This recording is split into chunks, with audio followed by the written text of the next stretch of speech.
like to start this class with a poem from Mary Oliver called Mysteries, Yes.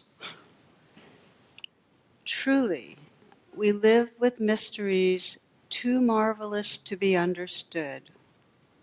How grass can be nourishing in the mouths of the lambs. How rivers and stones are forever in allegiance with gravity while we ourselves dream of rising. How two hands touch and the bonds will never be broken. How people come from delight or the scars of damage to the comfort of a poem. Let me keep my distance always from those who think they have the answers. Let me keep company always with those who say, "Look," and laugh in astonishment and bow their heads.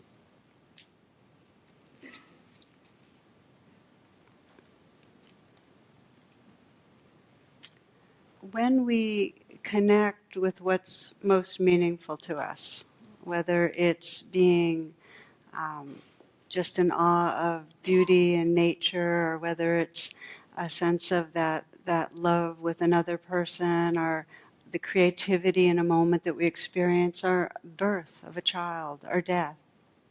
When we're in those moments, it's so clear that it's beyond any conceptual understanding, that our minds can't get around it. It's bigger than our ideas. And we're in what's often called don't know mind, or the Zen Buddhists call beginner's mind. It's that openness that's bigger than thought. And this has become very poignant to me in accompanying my mom, who I've shared with many of you, is in hospice now and in her final probably weeks. The sense that there's nothing ahead. There's nothing to really plan for or talk about that's conceptual. And there's no way that my mind can grasp this mystery of coming and going of these beings. It can be experienced, but it can't be grasped in ideas. So I've been reflecting on how these cognitive capacities we have are incredible. They're themselves awe-inspiring. They're this evolutionary achievement, and they allow us to build skyscrapers and have these amazing breakthroughs in medicine, and they allow us to communicate, and they are actually a part of the support of the spiritual path, this capacity to think about things. And they're an incredibly limiting domain, way more than we think they are. And in a way, perhaps most simply said, our concepts about life cover over the mystery that's here. In a moment that we're in conceptual mind, we're not really getting how mysterious, how unfathomable it all is.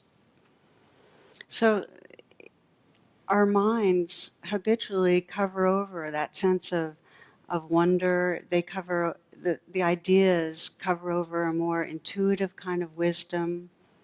And when we're really lost in thought, we're really disconnected from our hearts.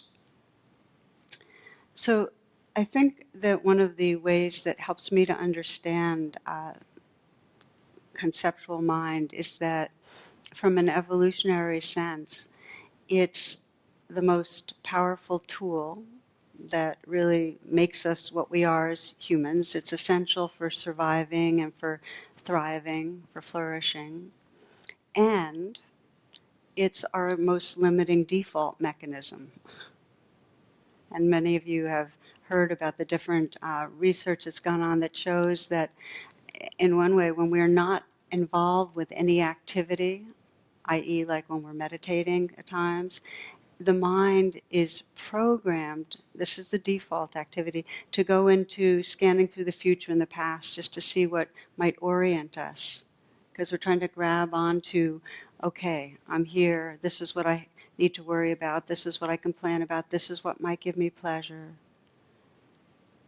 If we feel like, oh, well, I'm not a good meditator, my mind wanders a lot, that's the way we're designed.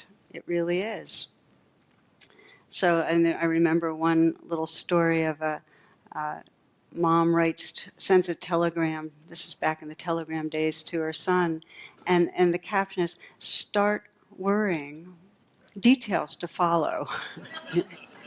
And it's like that.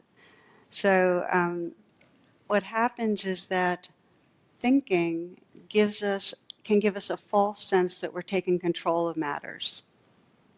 Notice what it's like when we get stressed. We automatically go into overdrive. I heard a story of two parents that were talking about both of their offspring were in the 20s, and one said, well, mine's taken up meditation, started an intensive practice of meditation.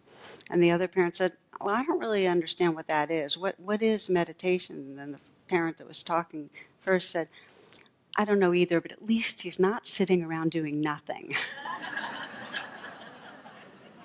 Little did she know, you know. So it's part of our evolution to develop this thinking mind that can strategize and make us the most powerful and potentially destructive creatures on planet Earth.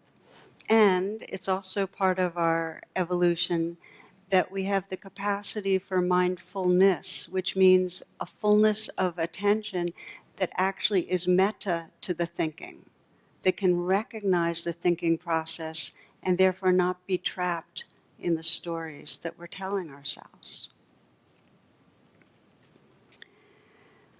When we develop the capacity to have a mindful awareness, when we're not always habitually lost in thought, but we're resting in a mindful intelligence and awareness, what happens is we can choose what thoughts we follow. So there's choice. We can break old patterns of behavior. And most important, we get familiar with a quality of presence where it's like the universe's intelligence flows through us.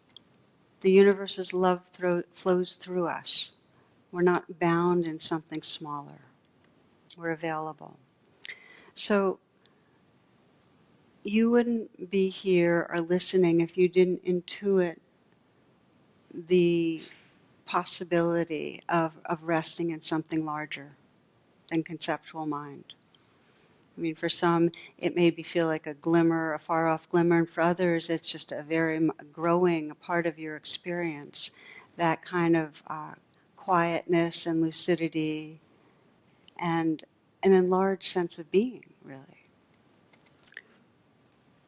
So, the class tonight is, I hope, something simple, which is really how do we continue in our evolving to shift from the addiction to thinking, where we're living inside a conceptual frame of reality, to resting in this larger presence, and then having thinking be a tool, a cherished, amazing tool, but not the process that defines our reality.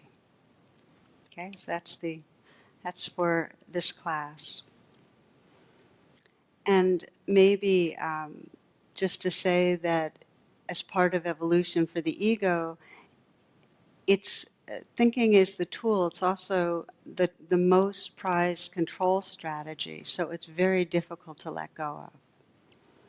And one of the stories that came to mind for me as I was reflecting on this theme of moving out of our addiction to thinking into something larger was from a book that Tom Wolfe wrote. It's called The Right Stuff. And he describes in it the pilots in the 1950s who were these really highly skilled guys that were attempting to go to heights, to distances past the kind of ordinary atmosphere of the Earth, where ordinary aerodynamics, the laws of aerodynamics, no longer ruled. So they were going to these high altitudes, and what would happen is, as soon as they'd get out there, The plane, and I'm going to quote now, would skid into a flat spin like a cereal bowl on a wax formica counter and then start tumbling, not spinning and diving, but tumbling end over end. So that was a tough situation to be in for these pilots. So the way they would try to deal with the situation, and this is what gets so interesting, they try to stabilize the plane by doing all their habitual corrections. And they tried one thing and another, and the more they would try, the wilder the ride would get. And as they were plunging helplessly to their deaths, they'd be screaming, "What do I do next?" That was the dying words. So this occurred several times until finally Chuck Yeager inadvertently struck upon a solution. When his plane began tumbling, he got knocked unconscious, so he couldn't fiddle with the controls. And so what happens is his ship plummeted towards Earth, and 7 miles later, once it had entered the Earth's denser atmosphere, when the standard strategies could be implemented, he came to and was able to, steady the plane and land. So he discovered the only life-saving response that was possible. You take your hands off the controls. In fact, you have to take your hands off the controls. It's the only choice you have, even though it countered all training and even the most basic survival instincts. It's exactly the same with thinking. We continuously get into situations that we are, as soon as we're stressed, our minds are trying to figure things out. We're comparing and judging and planning and figuring, and there's only one way out when we hit the really tough stuff, and that's to take our hands off the controls. In other words, until we stop thinking, we're stuck in a very small reality.